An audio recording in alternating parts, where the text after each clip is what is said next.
नमस्ते दोस्तों। आज हम बात करेंगे ईटीपी यानी एफ्लुएंट ट्रीटमेंट प्लांट के बारे में। नॉर्मली जब एफ्लुएंट वर्डिंग आता है तो ये इंडस्ट्रियल एफ्लुएंट या उसको ट्रेड एफ्लुएंट कहा जाता है। तो ये ट्रेड एफ्लुएंट का ट्रीटमेंट करना और उसका प्लांट रहना यानी कि ईटीपी होता है। तो ये वर्डिंग है एफ्लुएंट। एफ्लुएंट यानी ट्रेड एफ्लुएंट यानी इंडस्ट्रियल वेस्ट वाटर का पार्ट जिसको ट्रीट करना पड़ता है, इसीलिए यहाँ पे ट्रीटमेंट वर्डिंग आती है। और उसके बाद में जिस प्लांट में ये एफ्लुएंट ट्रीट होता है उसको हम एफ्लुएंट ट्रीटमेंट प्लांट कहते हैं। अब ये ट्रीटमेंट की जरूरत क्या है?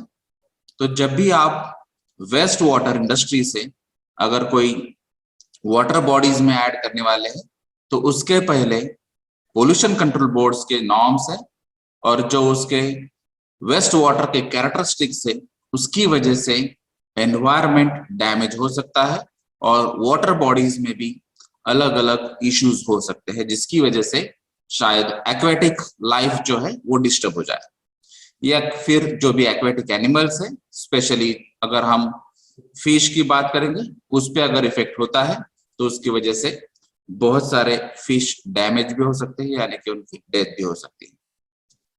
तो उसमें बहुत सारे अलग अलग पैरामीटर्स होते हैं, जैसे कि एक्वेटिक लाइफ अगर आपको डिस्टर्ब नहीं करनी है, उसको रूटीन रखना है, तो उसमें dissolve oxygen, biological oxygen demand, chemical oxygen demand, pH, alkalinity, acidity, ऐसे बहुत सारे पैरामीटर्स है जो आपको एक बैलेंस रखना है। तो एग्जैक्टली ये सभी जो पैरामीटर्स है उसको बैलेंस रखने के लिए आपको नेचुरल एनवायरनमेंट चाहिए। और अगर आप इंडस्ट्री से कोई वेस्ट वाटर उसमें ऐड होता है और उसमें अगर कोई पोल्यूटेंट होते हैं तो उसकी वजह से ये पैरामीटर्स डिस्टर्ब होंगे और उसकी वजह से एक्वेटिक लाइफ पे भी इफेक्ट होगा।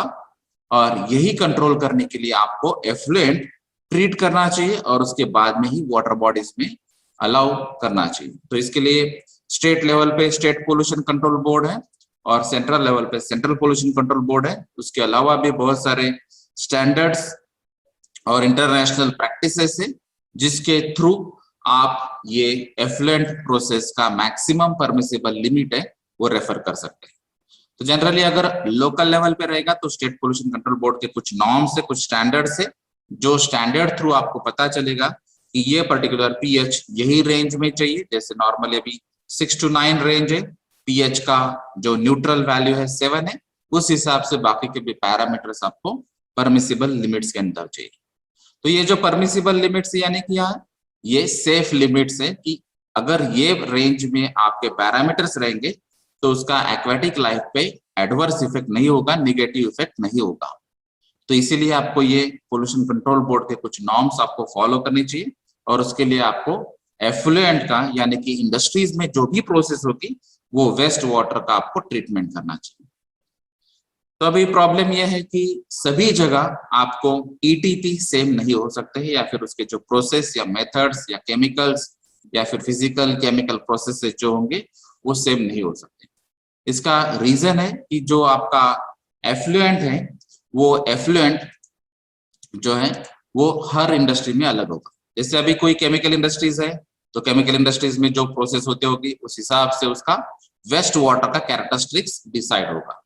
अगर कोई फार्मा इंडस्ट्री है या फिर कोई ड्रग्स की इंडस्ट्रीज है तो उसके वेस्ट वाटर कैरेक्टरिस्टिक्स अलग होंगे। अगर कोई प्लास्टिक इंडस्ट्री है या फिर पॉलीमर इंडस्ट्री है या फिर शुगर इंडस्ट्री है, टेक्सटाइल इंडस्ट्रीज है, हर एक इंडस्ट्री का प्रोसेस का फ्लो और उसके प्रोसेस के पैरामीटर्स, उसमें यूज होने वाले केमिकल्स और इक्विपमेंट्स, प्रोसेसेस, ये सभी अलग अलग होंगे। उस हिसाब से बहुत सारे अलग केमिकल्स यहाँ पे मिक्स हो सकते हैं और उसके बेसिस पे आपके एफ्लुएंट के कैरेक्टरिस्टिक्स डिसाइड होंगे। तो अभी जो हम डिस्कस करने वाले हैं वो जनरलाइज डिस्कशन होगा। तो हर एक जो कंपनी होगी या फैक्ट्री होगी वो फैक्ट्री के एफ्लुएंट वाटर के कैरेक्टरिस्टिक्स पे डिपेंड होगा कि उसका ट्रीटमेंट मेथड क्या होना चाहिए और फिर उसका जो आउटपुट आएगा आफ्टर ट्रीटमेंट उसके बेसिस पे ये डिसाइड होगा कि ये वाटर बॉडीज में आप ऐड कर सकते हैं या नहीं। उसके अलावा और एक नॉर्मल बात होती है, जैसे कि यहाँ पे ईटीपी जो वर्डिंग है एफ्लुएंट ट्रीटमेंट प्लांट, उसी हिसाब से सीवेज ट्रीटमेंट प्लांट भी होता है यानी कि एसटीपी। तो इसमें बेसिक डिफरेंस ये है कि हम जब एफ्लुएंट ट्रीटमेंट की बात करते हैं यानी कि एफ्लुएंट वर्डिंग जब यूज करते हैं, तो एफ्लुएंट यानी कि ऑफिशियली जो टेक्निकल नेमिंग है ट्रेड एफ्लुएंट है, जो इंडस्ट्रियल वेस्ट वाटर होता है। अब जब हम सीवेज यूज करते हैं वर्डिंग सीवेज ट्रीटमेंट प्लांट में, तो वो सीवेज नॉर्मली डोमेस्टिक सीवेज होता है या रेसिडेंशियल या अपार्टमेंट से जो वेस्ट वाटर आता है, जिसमें ह्यूमन एक्सक्रेटा या एनिमल एक्सक्रेटा या फिर कुछ बायोलॉजिकल कंपोनेंट्स हो सकते हैं मेनली। तो वहां पे वो सीवेज का अगर आपको ट्रीटमेंट करना है, तो जनरली ये सीवेज ट्रीटमेंट प्लांट्स जो कॉर्पोरेशन लेवल पे या गवर्नमेंट लेवल के होते हैं उनके अंडर कंट्रोल होता है, और वो सीवेज ट्रीटमेंट प्लांट्स मेजर आप स्टडी करते हैं। तो वहां पे सीवेज भी वेस्ट वाटर है, लेकिन वो वेस्ट वाटर के कैरेक्टरिस्टिक्स अलग है, और यहाँ पे जब हम एफ्लुएंट की बात कर रहे हैं तो यहाँ पे इस वेस्ट वाटर के कैरेक्टरिस्टिक्स अलग है। तो हर एक इंडस्ट्री में शायद एफ्लुएंट ट्रीटमेंट प्लांट ये डिफरेंट हो सकता है, स्टेप्स डिफरेंट हो सकते हैं, उसके इक्विपमेंट प्रोसेस मेथोडोलॉजी डिफरेंट हो सकती है। उसी तरह सीवेज के लिए भी जो भी म्युनिसिपल कॉर्पोरेशन या रीजन जो रहेगा उस हिसाब से सीवेज ट्रीटमेंट प्लांट्स के भी मेथड्स प्रोसेस और स्टेप्स भी चेंज हो सकते हैं। तो एक ही सिटी में अगर आप सीवेज ट्रीटमेंट प्लांट देखेंगे या फिर एफ्लुएंट ट्रीटमेंट प्लांट देखेंगे, तो हर जगह शायद आपको अलग अलग ट्रीटमेंट मेथोडोलॉजी आपको देखने को मिलेगी। तो ये ट्रीटमेंट मेथोडोलॉजी किस बेसिस पे डिसाइड होती है? तो वेस्ट वाटर के कैरेक्टरिस्टिक्स टेक्निकली, और सेकंड बात है इकोनॉमिकल। तो कुछ टेक्नोलॉजी सेवी और या फिर लेटेस्ट टेक्नोलॉजी अगर आप अफोर्ड कर सकते हैं, तो वहां पे आपको लेटेस्ट टेक्नोलॉजी दिखेगी, चाहे वो ईटीपी हो या एसटीपी हो, या फिर कुछ इंडस्ट्रीज में भी ईटीपी और एसटीपी कॉम्बिनेशन भी होता है। तो कुछ इंडस्ट्रीज में उनका खुद का सीवेज ट्रीटमेंट प्लांट भी होता है, या फिर effluent treatment plant plus sewage treatment plant भी होता है। तो डिपेंड्स है type of industry, type of waste water characteristics, और आपकी इंडस्ट्री या फिर मैनेजमेंट का जो नजरिया है वो कैसा है। यानी कि आप अगर लेटेस्ट टेक्नोलॉजी अप्लाई कर सकते हैं, या मैक्सिमम परमिसिबल लिमिट जो भी आपको दिए है उससे भी अगर स्ट्रिंजेंट नॉर्म आपके खुद के इंडस्ट्री में होंगे, उस हिसाब से आप ईटीपी या एसटीपी के स्टेप्स चेंज कर सकते हैं। तो अभी हम बात करेंगे जनरलाइज एफ्लुएंट ट्रीटमेंट प्लांट, या फिर जनरलाइज जो सीवेज ट्रीटमेंट प्लांट होता है उसमें नॉर्मली प्रोसेसेस क्या होती है। तो ये एक पिक्चर है जिसके बेसिस पे आपको पता चलेगा कि ऐसे सारे प्लांट्स यहाँ पे हो सकते हैं, लेकिन ये आपके इंडस्ट्री पे डिपेंड होगा। तो नॉर्मली जब हम बात कर रहे हैं ये इंडस्ट्री लेवल पे, यानी कि इंडिविजुअल इंडस्ट्री का जो ईटीपी होता है उसके बारे में। तो ये एफ्लुएंट ट्रीटमेंट प्लांट या ईटीपी जो है, इसका मेन ऑब्जेक्टिव क्या है? वेस्ट वाटर को ट्रीट करना। तो ये वेस्ट वाटर जो है ये इंडस्ट्रियल वेस्ट वाटर है, और इंडस्ट्रियल वेस्ट वाटर को ट्रीट करके आपको जो भी नॉर्म्स होंगे पोल्यूशन कंट्रोल बोर्ड या गवर्नमेंट के, वो नॉर्म्स भी फॉलो करने हैं, मैक्सिमम परमिसिबल लिमिट्स के अंदर उसको कंट्रोल करना है, और जो भी रिमेनिंग ट्रीटेड वेस्ट वाटर होगा उसको आप रीयूज भी कर सकते हैं। तो जो कैरेक्टरिस्टिक्स होंगी ट्रीटेड वेस्ट वाटर की, उसके बेसिस पे उसका एप्लीकेशन डिसाइड होगा। जैसे कि कुछ ट्रीटेड वेस्ट वाटर शायद आप इंडस्ट्री में ही रिसाइकल कर सकते हैं या फिर रीयूज कर सकते हैं, कुछ जगह आप हीटिंग प्रोसेस के लिए यूज कर सकते हैं, और कुछ जगह आप गार्डनिंग के लिए भी यूज कर सकते हैं। तो ये डिपेंड होगा कैरेक्टरिस्टिक्स क्या है। अभी जो एफ्लुएंट रहता है उसमें कुछ मटेरियल्स भी हो सकते हैं, कुछ केमिकल्स हो सकते हैं, कुछ टॉक्सिक मटेरियल भी हो सकते हैं, कुछ नॉन टॉक्सिक मटेरियल्स भी हो सकते हैं। तो नॉर्मली जब इंडस्ट्रीज की बात करेंगे तो वहां पे ऑयल्स, ग्रीसेस और कुछ टॉक्सिक मटेरियल या हेवी मेटल्स भी वहां पे इंक्लूड हो सकते हैं। जैसे अभी कुछ इंडस्ट्रीज में अगर प्लेटिंग इंडस्ट्री है, या फिर वहां पे कोई मेटल ओरिएंटेड कुछ प्रोसेसेस चल रहे, तो वहां पे हेवी मेटल्स यूज करना पड़ता है। तो हेवी मेटल्स भी यहाँ पे हो सकते हैं। अगर आपकी केमिकल इंडस्ट्री है तो शायद केमिकल इंडस्ट्रीज के जो टॉक्सिक केमिकल या हजार्डस केमिकल्स है वो भी यहाँ पे वेस्ट वाटर में आ सकते हैं। अगर आपकी डेयरी इंडस्ट्री है तो वहां पे शायद बीओडी और सीओडी का वैल्यू हायर रहेगा, और ऐसे अलग अलग इंडस्ट्रीज के हिसाब से ये एफ्लुएंट डिसाइड होगा। तो इसमें जनरली जो फूड और बेवरेज फैक्ट्रीज के बारे में अगर हम बात करेंगे तो यहाँ पे डिग्रेडेबल ऑर्गेनिक पोल्यूटेंट्स होते हैं।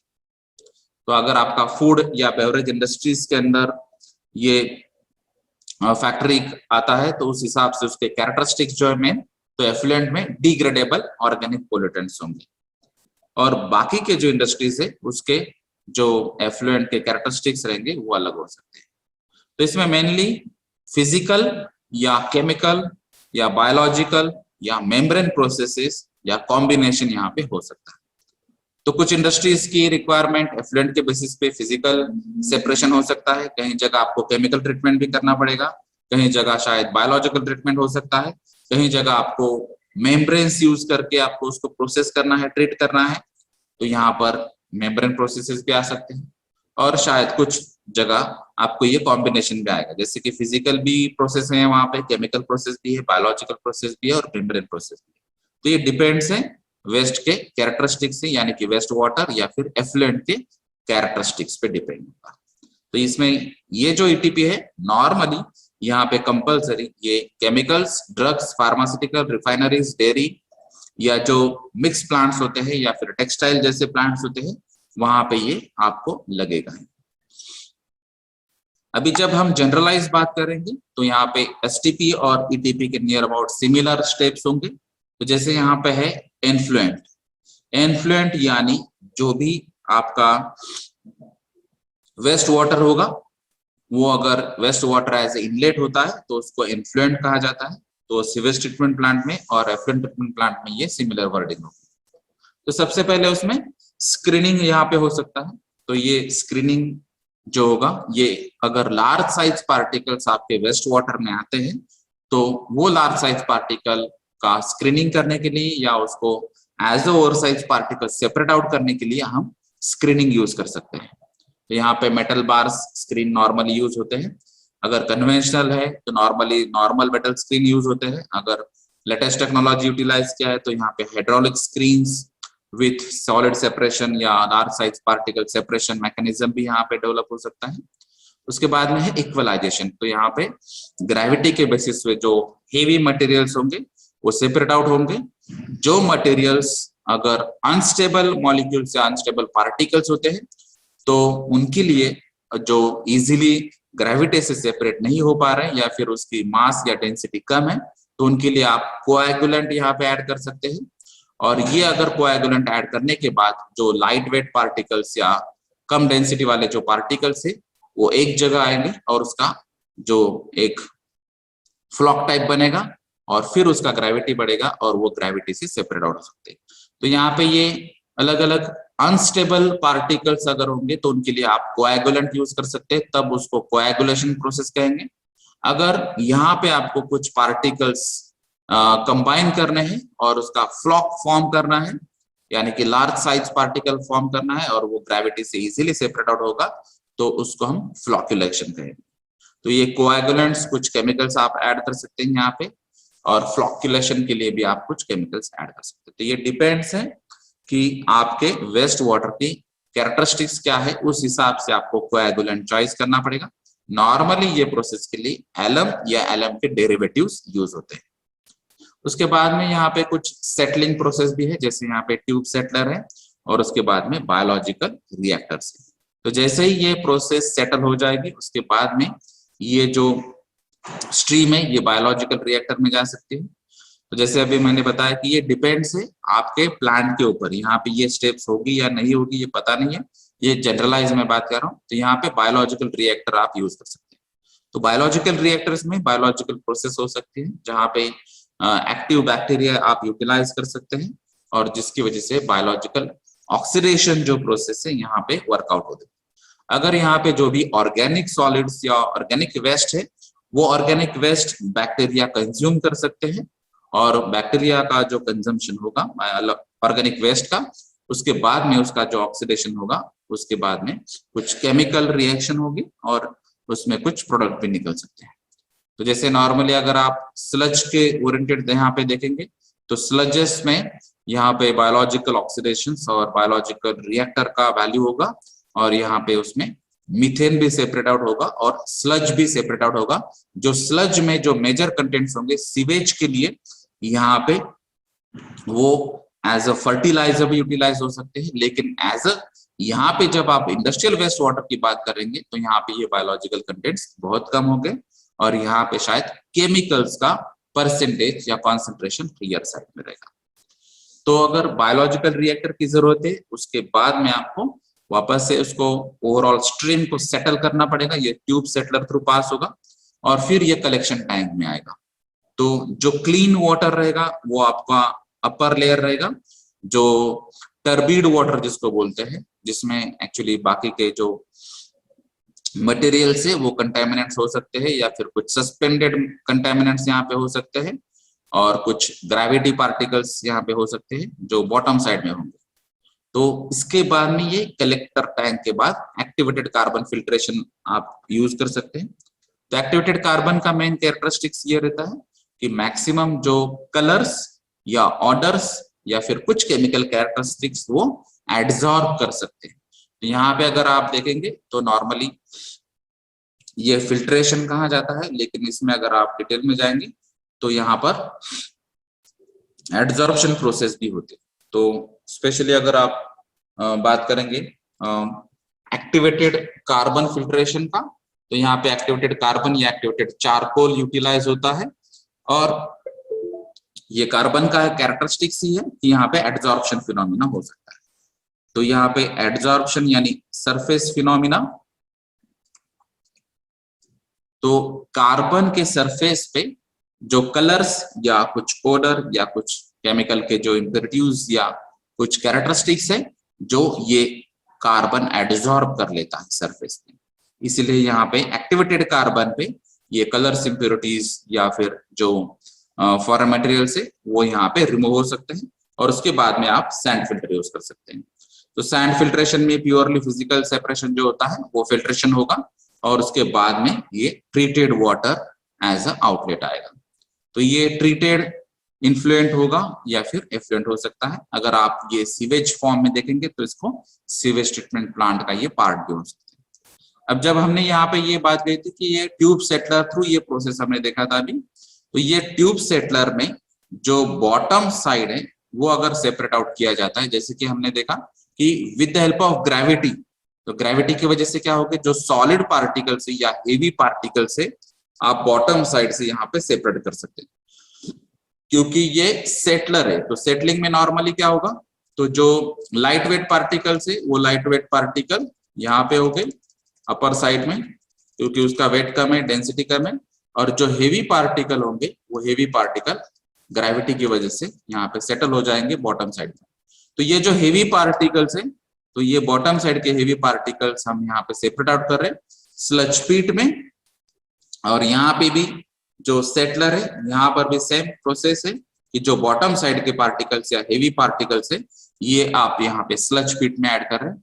स्लज पीट में मैक्सिमम सेमी सॉलिड या सॉलिड पार्टिकल्स यहाँ पे आप कलेक्ट कर रहे हैं और उसके बाद में जो क्लैरिफायर यूज होता है, क्लैरिफायर में जो क्लियर लिक्विड होगा वो अपर लेयर तैयार करेगा और जो रिमेनिंग मैक्सिमम सॉलिड कंटेंट्स वाला जो वेस्ट वाटर है वो स्लीवेज डी वाटरिंग के लिए जाएगा। तो डी मींस रिमूवल, तो यहाँ पे वाटर रिमूव कर रहे हैं हम। तो स्लज में जो भी कंटेमिनेंट्स है उसमें स्पेशली आपको पहले वाटर रिमूव करना है और वाटर रिमूव करने के बाद मैक्सिमम जो सॉलिड कंटेंट्स हैं यानी कि जिसको हम अभी स्लज कहते हैं वो स्लज आप सेपरेट आउट कर सकते हैं। तो ये डिपेंड्स है आपके इन्फ्लुएंट कैरेक्टरिस्टिक्स पे। अगर आप यहाँ पे सीवेज ट्रीट कर रहे हैं तो यहाँ पे ये स्लज का क्वांटिटी ज्यादा रहेगा। अगर यहाँ पे आप वेस्ट वाटर इंडस्ट्रीज का यानी कि एफ्लुएंट आप ट्रीट कर रहे हैं या जिसको हम ट्रेड एफ्लुएंट ट्रीटमेंट कहते हैं, तो ये ट्रेड एफ्लुएंट में यहाँ पे ये स्लज का कंटेंट शायद कम हो सकता है।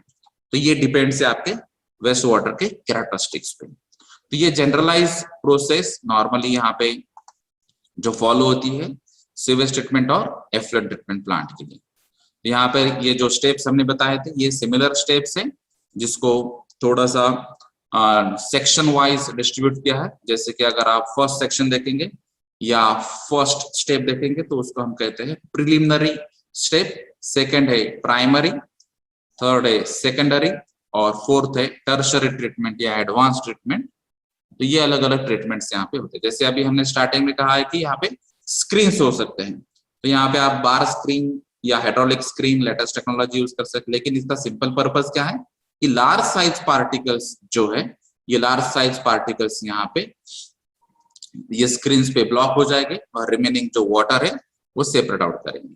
तो जो यहाँ से स्क्रीन थ्रू पास हो रहा है वो जो अंडर साइज पार्टिकल और वाटर जो है या फिर वेस्ट वाटर या एफ्लुएंट जो है वो बाद में ग्रिड चेंबर में जाएगा, और ग्रिड चेंबर्स में ये जो ग्रिड्स है यानी कि जो सैंड या कुछ हेवी पार्टिकल जो होते हैं, तो जिसकी वजह से यहाँ पे कुछ पंप्स जो ऑपरेट होते हैं या फिर फैन या ब्लोअर अरेंजमेंट जो ऑपरेट होती है उनको भी प्रॉब्लम हो सकता है, इसीलिए आपको ये ग्रिड रिमूवल करना भी जरूरी होता है। तो ये सैंड्स के पार्टिकल्स या फिर कुछ केमिकल्स के कुछ पार्टिकल्स या फिर ऐसे पार्टिकल जो सॉलिड फॉर्म में है और उसकी वजह से यहाँ पे पंप को डैमेज या फिर जो भी इक्विपमेंट आप यूज कर रहे हो उसमें भी डैमेज हो सकता है। तो ये ग्रिड रिमूवल भी करना जरूरी है। तो ये जो स्क्रीनिंग प्रोसेस है जिसमें लार्ज साइज पार्टिकल्स आप सेपरेट आउट कर रहे हैं और जो ग्रिड है यानी कि सॉलिड पार्टिकल्स ही लेकिन स्मॉल साइज पार्टिकल्स ये आप रिमूव कर रहे हैं, तो उसको हम नॉर्मली स्क्रीनिंग प्रोसेस कहते हैं। ये आता है प्रिलिमिनरी ट्रीटमेंट के अंदर। फिर जो प्राइमरी ट्रीटमेंट है वो प्योरली सेटलिंग है, तो जिसको हम ग्रेविटी सेटलिंग कह सकते हैं या फिर सेडिमेंटेशन भी कह सकते हैं। तो सेडिमेंटेशन क्या होता है, नॉर्मली अगर with the help of gravitation आप जो हेवी सॉलिड पार्टिकल्स या हेवी पार्टिकल्स से उसको सेपरेट आउट कर रहे हैं, तो उसके लिए आपको सेटलिंग लगेगा, तो ये सेटलमेंट टैंक होता है। तो ये जो हेवी पार्टिकल्स है ये यहाँ पे सेपरेट आउट कर रहे हैं। तो हेवी पार्टिकल्स के लिए आपको बाद में ये थिकनिंग या स्लज स्टेबलाइजेशन, बायोसॉलिड्स, डीवाटरिंग, ड्राइंग और फर्टिलाइजर यहाँ पे क्रिएट हो सकता है। अभी जो रिमेनिंग वाटर है, तो मैक्सिमम पार्ट जो वाटर का है वो नेक्स्ट जाएगा सेकेंडरी ट्रीटमेंट के लिए, जो होता है बायोलॉजिकल ट्रीटमेंट। तो सेकेंडरी ट्रीटमेंट यानी बायोलॉजिकल ट्रीटमेंट है। तो यहाँ पे बायोलॉजिकल एक्टिविटीज होगी, जैसे कि मैंने बात किया है कि एक्टिवेटेड जो बैक्टीरिया है, तो बैक्टीरिया को एक्टिवेट करना है और उसके लिए फिर आपको ऑक्सीडेशन के लिए मोटिवेट करना है। तो बायोलॉजिकल ऑक्सीडेशन प्रोसेस होगा, यहाँ पे ऑर्गेनिक कंपाउंड्स का कंजम्पशन होगा और उसके बाद में रिमेनिंग जो वाटर है वो सेटलमेंट टैंक में जाएगा। और यहाँ पर भी सेटलिंग होने के बाद जो हेवी पार्टिकल्स है, तो ये हेवी पार्टिकल्स हम यहाँ पे थिकनिंग के लिए या फिर स्लज या फर्टिलाइजर तैयार करने के लिए भेज रहे हैं। रिमेनिंग जो वाटर पोर्शन है ये जाएगा फिल्ट्रेशन के लिए, जिसको हम टर्शरी ट्रीटमेंट या एडवांस ट्रीटमेंट कहते हैं या फिर पॉलिशिंग ट्रीटमेंट भी कहते हैं।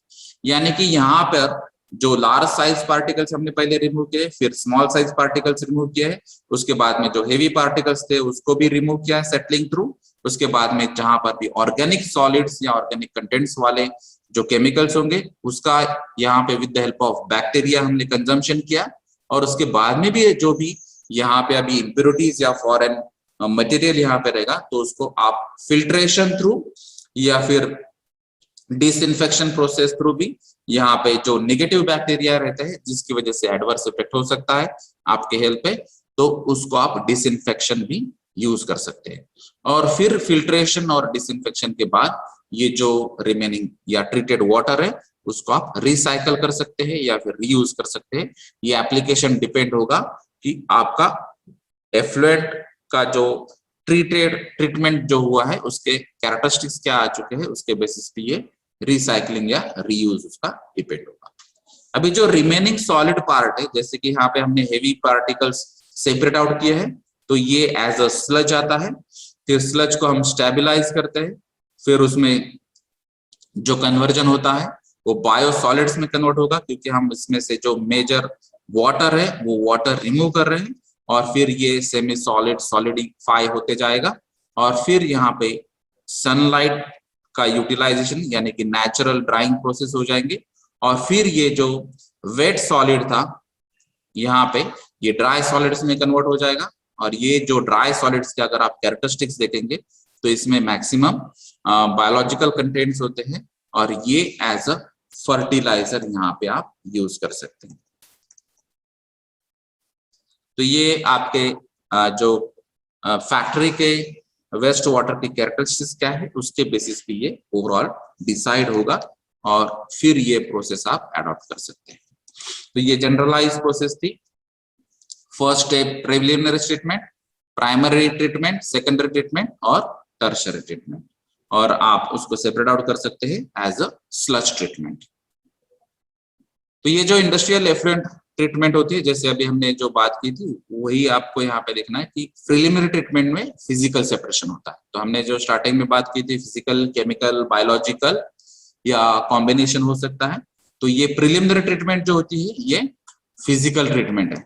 तो यहाँ पे ये फिजिकल सेपरेशन होगा लार्ज साइज कंटेमिनेंट्स का, जैसे कि यहाँ पे क्लॉथ पार्टिकल्स हो सकते हैं या फिर यहाँ पे क्लॉथ पीस हो सकते हैं, पेपर पीसेस हो सकते हैं, प्लास्टिक्स के पीस हो सकते हैं या फिर वुडन लॉग्स हो सकते हैं। तो ये बहुत सारे ऐसे मटेरियल्स है जो आपको इनिशियल लेवल पे आपको उसका स्क्रीनिंग करना चाहिए, सेपरेट आउट करना चाहिए। तो इसके लिए आप मेटालिक स्क्रीन भी यूज कर सकते हैं। तो ये एग्जांपल है जहां पे ये आपको पता चलेगा कि प्रिलिमिनरी ट्रीटमेंट या स्क्रीनिंग क्या होता है। तो ये बार से वर्टिकल, और इसमें हमने ये डिसाइड किया है कि आपको मैक्सिमम अंडर साइज पार्टिकल कितना होना चाहिए, या जो मेश साइज जिसको बोलते हैं, यहाँ पे सर्कुलर है और यहाँ पे वर्टिकल बार टाइप में। तो ये डिपेंड है आपको कौन सा स्क्रीन यूज करना है। और ये है हाइड्रोलिक स्क्रीन, जैसे कि यहाँ पे आपको दिखाई देता है कि स्पेस या ओपनिंग जो है ये हायर साइड में as compare to first screen. ये स्क्रीन या ये स्क्रीन से अगर आप देखेंगे तो यहाँ पे लार्ज साइज पार्टिकल चल जाता है। तो ये नॉर्मली कॉर्पोरेशन लेवल पे जो सीवेज ट्रीटमेंट प्लांट्स होते हैं वहां पे ये प्रिलिमिनरी ट्रीटमेंट यूज होता है। तो कहीं जगह ये जो अभी ओवर साइज पार्टिकल्स यहाँ पे जमा हो चुके हैं तो उसके लिए हाइड्रोलिक प्रोसेस है, जैसे कि यहाँ पे स्क्रैपर मैकेनिज्म होता है, और ये यहाँ से जो स्क्रैपर होता है वो उसको एक टाइमर दिया रहता है, और ये जो ओवर साइज पार्टिकल्स है ये ऐसे मूवमेंट करके यहाँ पे आएंगे और यहाँ पे बेल्ट कन्वेयर होता है, और ये बेल्ट कन्वेयर थ्रू फिर ये जो ओवर साइज पार्टिकल्स या सॉलिड पार्टिकल्स या ओवर साइज पार्टिकल जो है वो आप सेपरेट आउट कर सकते हैं। उसके लिए अलग ट्रीटमेंट होगी। फिर जो रिमेनिंग स्क्रीन होगा वो आप कंटिन्यूअस बेसिस पे यूटिलाइज करेंगे। अदरवाइज क्या हो सकता है, यहाँ पे अगर ये आप रिमूव नहीं करेंगे तो ये पूरा स्क्रीन ब्लॉक हो जाएगा कुछ देर के बाद। जैसे यहाँ पे भी आपको दिखता है कि ये लेवल पे भी ये यहाँ पे कुछ पार्टिकल्स जमा हो चुके हैं। तो ये डिपेंड्स है आपके यहाँ पे मैकेनिज्म। कहीं जगह आपको ये मैन्युअली स्क्रैपिंग जो ओवर साइज पार्टिकल है वो सेपरेट करने के लिए यहाँ पे प्रोविजन होती है, और कहीं जगह यहाँ पे ऑटोमेटिक या फिर हाइड्रोलिक मशीनरीज भी यहाँ पे यूटिलाइज हो सकती है।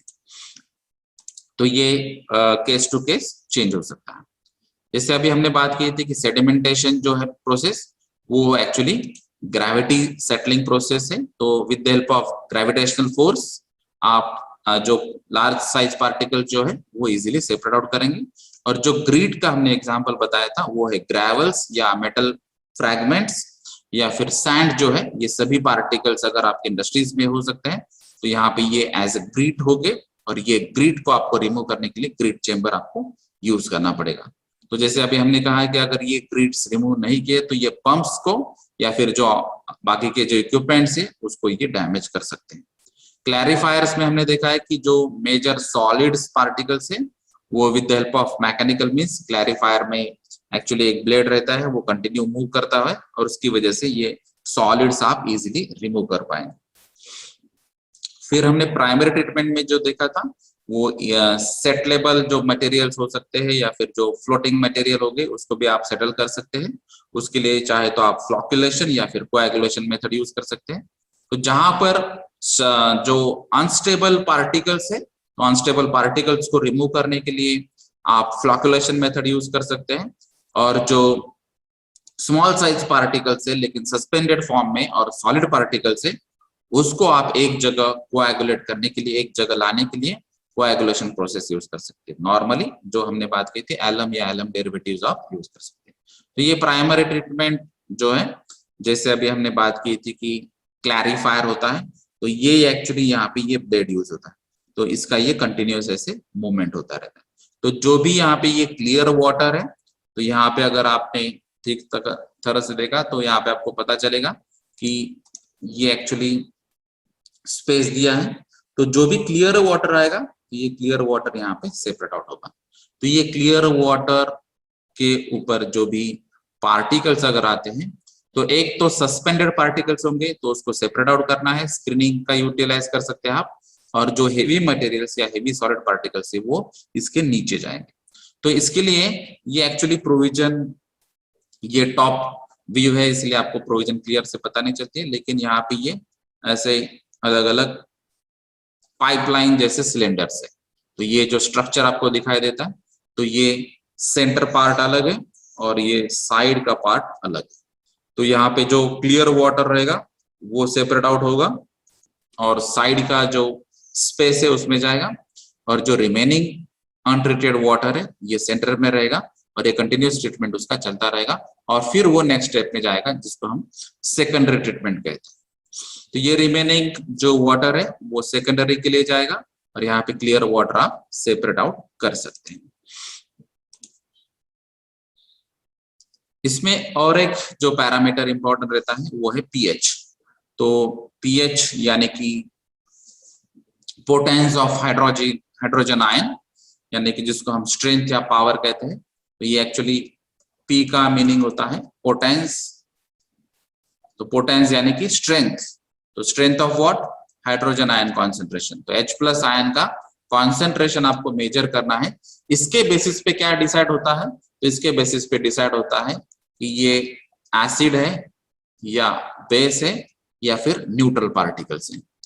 तो ये भी किस हिसाब से डिसाइड होगा, तो ये पीएच के अगर आप रेंज देखेंगे तो नॉर्मली 0 to 7 और 7 to 14 आपको स्टडी करना है।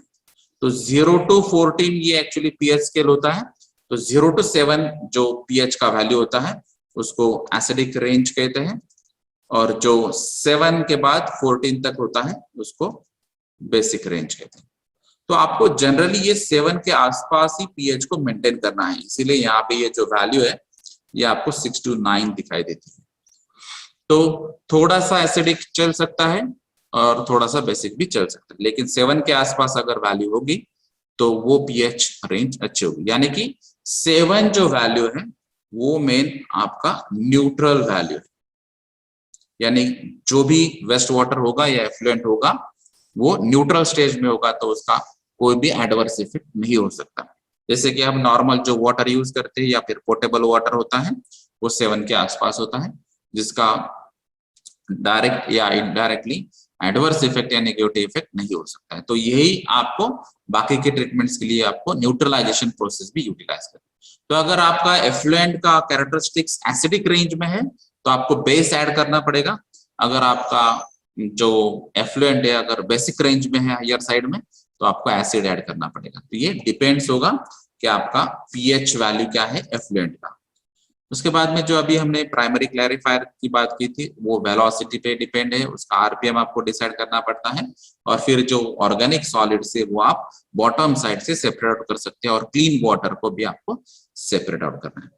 फिर हमने फ्लो चार्ट में देखा था सेकेंडरी या फिर बायोलॉजिकल ट्रीटमेंट भी कहते हैं उसको। तो ये बायोलॉजिकल ट्रीटमेंट्स में भी बहुत सारे अलग अलग सब मेथड्स हैं, जैसे कि यहाँ पे है एक्टिवेटेड स्लज प्रोसेस। तो एक्टिवेटेड स्लज प्रोसेस में क्या होता है, जैसे यहाँ पे नाम से ही पता चलता है जो भी यहाँ पे बायोलॉजिकल स्लज है तो ये स्लज को आपको एक्टिव करना है, यानी कि यहाँ पे आपको एयर या ऑक्सीजन सप्लाई करना है और जो भी यहाँ पे फ्लॉक्स होंगे उसको, जो भी बैक्टीरिया कंटेंट्स होंगे वो बैक्टीरिया को भी एक्टिव करना है। तो बैक्टीरिया अगर एक्टिव हो गए तो यहाँ पे क्या होगा, बायोलॉजिकल ऑक्सीडेशन होगा। तो बायोलॉजिकल ऑक्सीडेशन क्या होता है, तो यहाँ पे जो ऑर्गेनिक वेस्ट होती है वो ऑर्गेनिक वेस्ट वो बैक्टीरिया कंज्यूम करेंगे और फिर उसका कन्वर्जन करके वो मीथेन जैसे मॉलिक्यूल्स में या फिर दूसरे कोई केमिकल्स में उसको कन्वर्ट कर सकते हैं। तो नॉर्मली जो प्रोसेस होती है ऑर्गेनिक वेस्ट या ऑर्गेनिक हाइड्रोकार्बन्स उसका ऑक्सीडेशन होता है और ये CO2 में कन्वर्ट हो सकता है, हाइड्रोजन या वाटर में कन्वर्ट हो सकता है और इसके साथ ये डिपेंड है कैरेक्टरिस्टिक्स पे कि यहाँ पे मीथेन भी जनरेट हो सकता है। तो नॉर्मली अगर हम सीवेज ट्रीटमेंट की बात करेंगे तो सीवेज ट्रीटमेंट में मीथेन ज्यादा जनरेट होता है, यहाँ पर मीथेन जनरेट होने के चांसेस बहुत कम है। ये डिपेंड्स है वेस्ट वाटर कैरेक्टरिस्टिक्स पे। अभी एक्टिवेटेड स्लज प्रोसेस ये एक one of the secondary treatment होगी।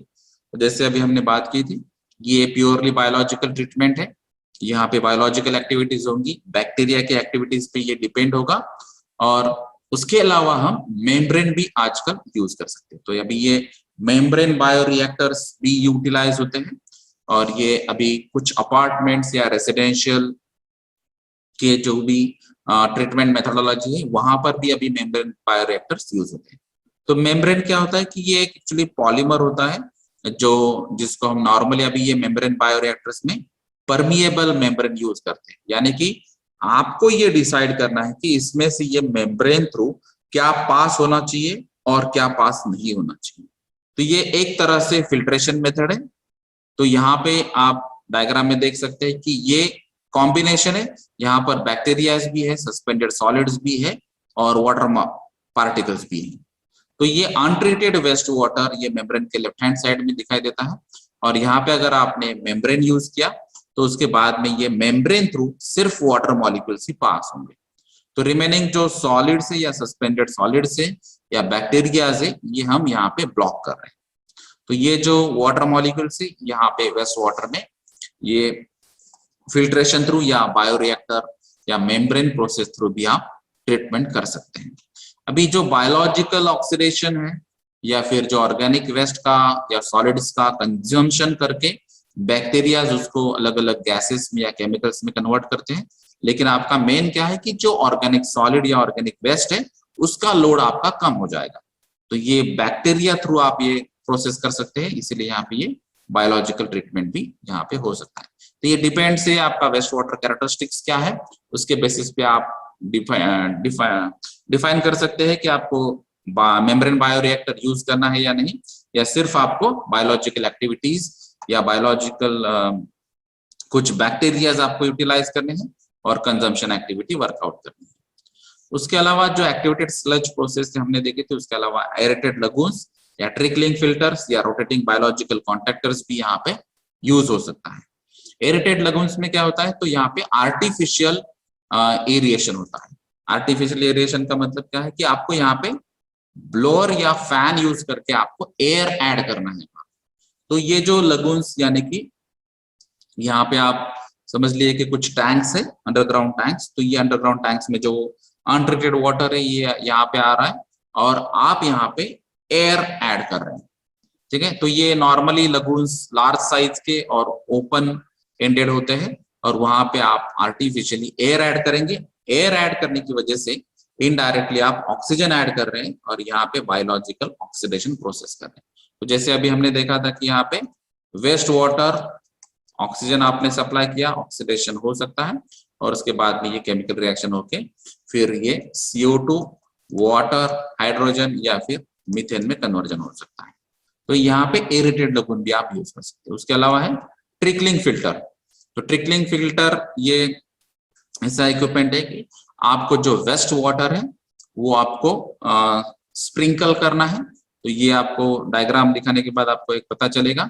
और उसके बाद में क्या होने वाला है, ये भी सेम है कि आपको अभी ये जो वेस्ट वाटर है ये आपको हवा में रखना है, जिसकी वजह से ऑक्सीडेशन होना चाहिए, और ऑक्सीडेशन की वजह से जो ऑर्गेनिक सॉलिड्स या कंटामिनेंट्स है उसका ऑक्सीडेशन होने के बाद में उसका लोड कम हो जाएगा और वेस्ट वाटर ट्रीट हो जाएगा।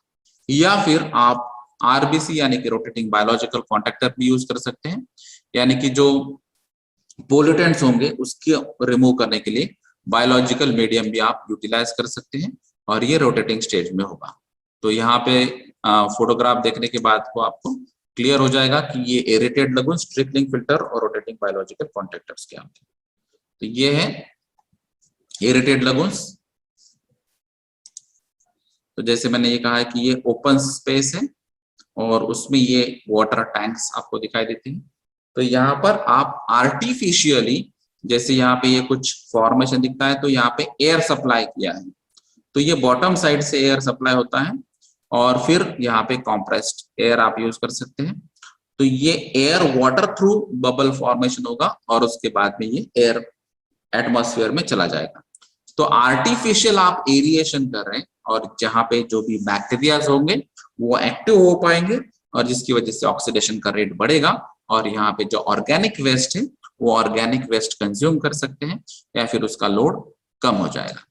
उसी हिसाब से अगर आप यहाँ पे देखेंगे तो ये एक्टिवेटेड स्लज प्रोसेस में भी आपको यहाँ पे ऑक्सीडेशन प्रोसेस है। तो यहाँ पे ये एरिएशन बेसिन आप यूज कर सकते हैं जहां पे आपको दिखाई देता है कि ये एयर पार्टिकल्स या ऑक्सीजन जो है आपने ऐड किया यहाँ पे बबल थ्रू और जो भी बैक्टीरिया यहाँ पे प्रेजेंट होगी वो यहाँ पे वर्क करेंगे।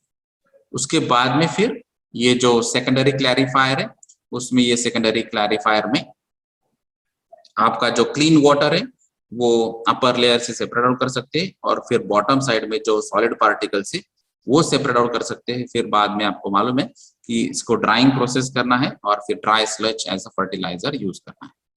यहाँ पर ये एक्टिवेटेड ये ट्रिकलिंग फिल्टर है। तो ये ट्रिकलिंग फिल्टर जो है तो जैसे आपको यहाँ पे दिखाई देता है इसकी सेंट्रल पार्ट में या फिर ये अलग अलग इसमें ब्लेड्स प्रोविजन हो सकती है या फिर आप कोई भी प्रोविजन यूज कर सकते हैं। इसका मेन पर्पस क्या है कि जो वेस्ट वाटर है वो वेस्ट वाटर आपको अगेंस्ट ग्रेविटी आपको हवा में लेके जाना है। तो ये किस लिए लेके जाना है कि एयर या जो ऑक्सीजन है वो ऑक्सीजन यहाँ पे वेस्ट वाटर में मिक्स होना चाहिए। तो अगर आप ऑक्सीजन ऐड करेंगे यहाँ पे वापस से ऑक्सीडेशन प्रोसेस होगा और ये जैसे ही ये नीचे जाने वाला है तो यहाँ पे ये सैंड या पेबल्स अरेंजमेंट होती है तो ये फिल्ट्रेशन होके ही नीचे जाएगा और फिर उसके बाद में ऑक्सीडाइज जो वेस्ट वाटर होगा तो ऑर्गेनिक वेस्ट का लोड कम होने के बाद फिर नेक्स्ट फिल्ट्रेशन टेक्निक के लिए वो चला जाएगा। उसी हिसाब से यहाँ पे ये जो जहां पर कॉम्पैक्ट डिजाइन आपको रिक्वायरमेंट है जहां पे आपको स्पेस का लिमिटेशन है तो यहाँ पे आप जो रोटेटिंग बायोलॉजिकल कॉन्ट्रैक्टर भी यूज कर सकते हैं। यानी कि बैक्टीरियाज या जो बायोलॉजिकल मेम्ब्रेन्स होते हैं वो भी आप यहाँ पे यूज कर सकते हैं सर्कुलर प्लेट्स जैसे और यहाँ पे नंबर ऑफ लेयर्स आप ऐड कर सकते हैं। आपके वेस्ट वाटर के ऊपर डिपेंड होगा कि आपको कितना ऐड करना है और फिर यहाँ पे वापस से एयर एडिशन होगा और फिर ये बायोलॉजिकल ऑक्सीडेशन प्रोसेस होगा और वेस्ट वाटर को आप ट्रीट कर पाएंगे। तो ये अलग अलग मेथड्स है बायोलॉजिकल ट्रीटमेंट या सेकेंडरी ट्रीटमेंट के। जो टर्शियरी ट्रीटमेंट होता है वो एक्चुअली पॉलिशिंग ट्रीटमेंट होता है यानी कि प्रिलिमिनरी प्राइमरी और सेकेंडरी ट्रीटमेंट होने के बाद अगर कुछ इम्प्योरिटीज यहाँ पे रह जाती है या फिर कुछ नेगेटिव बैक्टीरिया यहाँ पे रह जाते हैं तो यहाँ पे आप जो टर्शियरी ट्रीटमेंट है वो यूटिलाइज कर सकते हैं। तो कुछ जगह यहाँ पे डायरेक्टली उसका डिसइंफेक्शन पर्पस हो सकता है और कुछ जगह कुछ सॉलिड पार्टिकल्स का रिमूवल भी यहाँ पे पर्पस हो सकता है। तो अगर इन केस यहाँ पे कुछ पार्टिकल्स रह जाते हैं तो ये आप केमिकल कोएगुलेशन या सेडिमेंटेशन प्रोसेस भी एज अ टर्शियरी ट्रीटमेंट आप यूज कर सकते हैं। इन केस अगर कुछ उसमें कुछ पार्टिकल्स ब्लॉक नहीं हुए आपके पहले फिल्टर में तो यहाँ पर ये नेक्स्ट फिल्टर आप यूज कर सकते हैं जहाँ पे उसकी एफिशिएंसी अच्छी होगी या फिर आप आरओ यूज कर सकते हैं यानी कि रिवर्स ऑस्मोसिस प्रोसेस। तो यहाँ पे रिवर्स ऑस्मैटिक प्रेशर का यूटिलाइजेशन करके या फिर जो हमने मेम्ब्रेन बताया था तो ये मेम्ब्रेन का यूटिलाइजेशन करके भी आप कुछ पार्टिकल्स ब्लॉक करेंगे और जो वाटर पार्टिकल्स है वो वाटर पार्टिकल्स को सिर्फ आप अलाउ करेंगे। आरओ भी आप यहाँ पे यूज कर सकते हैं। अगर इनकेस यहाँ पे कुछ नेगेटिव बैक्टीरियाज है तो नेगेटिव बैक्टीरियाज के लिए आप यूवी डिसइंफेक्शन टेक्निक यूज कर सकते हैं यानी कि अल्ट्रावायलेट। तो अगर आपने अल्ट्रावायलेट लाइट या लैंप यूज किया अल्ट्रावायलेट रेज यूज किया तो यहाँ पे आपको मालूम है कि यूवी रेंज में अगर वाटर पास होता है तो वहां पे मैक्सिमम बैक्टीरिया कोमा में जाते हैं या फिर उसका बैक्टीरिया आप किल कर सकते हैं। तो ये डिसइंफेक्शन टेक्निक है। तो ये यूवी लाइट या फिर क्लोरीन भी आप ऐड कर सकते हैं और उसके बेसिस पे भी आप डिसइंफेक्शन कर सकते हैं। तो ये बहुत सारे टेक्निक्स जो एज अ टर्शियरी ट्रीटमेंट आप यहाँ पे यूज कर सकते हैं। तो ये कुछ लेटेस्ट टेक्नोलॉजी भी यहाँ पे मैंने फोटोग्राफ में दिखा है जो ऑलरेडी एक इंडस्ट्री में यूटिलाइज होती है। तो जैसे अभी हम नॉर्मली ये रिवर्स ऑस्मोसिस बहुत सारे इंडस्ट्रीज में देखते हैं जहां पर ये अलग अलग मेम्ब्रेन्स हम यूज करते हैं और ये सीरीज ऑफ मेम्ब्रेन्स आपके जो क्वांटिटी या इन्फ्लुएंट का रेट होगा फ्लो रेट होगा जो लोड होगा उसके बेसिस पे ये डिसाइड होगा कि आपको कितने सारे मेम्ब्रेन्स यहाँ पे यूज कर रहे हैं। ये यूवी डिसइंफेक्शन टेक्निक है, जैसे हमने कहा कि सिर्फ आपको यूवी लाइट यहाँ पे ऑन करना है और ये यूवी लाइट थ्रू ये वाटर पास होगा, और जैसे ये पास होगा तो ये लेंथ ऐसे ही डिसाइड होगी कि यहाँ पे यूवी लाइट के रेंज में मैक्सिमम बैक्टीरिया किल हो जाएंगे या फिर एटलीस्ट कोमा में जाएंगे, जिसकी वजह से ये जो रिमेनिंग वाटर या फिर आउटलेट वाटर है वो आप दूसरी जगह रिसाइकल या रीयूज कर सकते हैं। ये एक्चुअली ओवरऑल एक कॉम्पैक्ट डिजाइन है जहां पर फिल्ट्रेशन भी हो सकता है, सेकेंडरी ट्रीटमेंट भी हो सकता है और टर्शियरी ट्रीटमेंट भी हो सकता है। ये कॉम्पैक्ट डिजाइन में भी अभी अलग अलग जो फिल्टर जो है वो आ रहे हैं, जैसे यहाँ पे आपको दिखाई देता है कि यहाँ पे एक्टिवेटेड स्लज भी यूज किया है, बायोलॉजिकल ट्रीटमेंट भी हो रही है और टर्शियरी ट्रीटमेंट भी आप यहाँ पे कर सकते हैं। तो ये अलग अलग यहाँ पे मटेरियल्स या फिर इक्विपमेंट्स या फिर कुछ मेथड्स आप चेंज कर सकते हैं। अभी जहाँ पे लोड ज्यादा है और आप कंटिन्यू बेसिस पे यहाँ पे मेम्ब्रेन्स यूज कर रहे हैं या फिर कुछ फिल्टर्स यूज कर रहे हैं, तो वहां पे आपको बैक वॉश की जरूरत होगी। जैसे अभी हमने कहा है कि कहीं जगह आपको सैंड वाटर यूज करना पड़ता है, सैंड फिल्टर यूज करना पड़ता है, कहीं पे आपको एक्टिवेटेड कार्बन यूज करना पड़ता है, कहीं पे आपको मेम्ब्रेन्स यूज करना पड़ता है।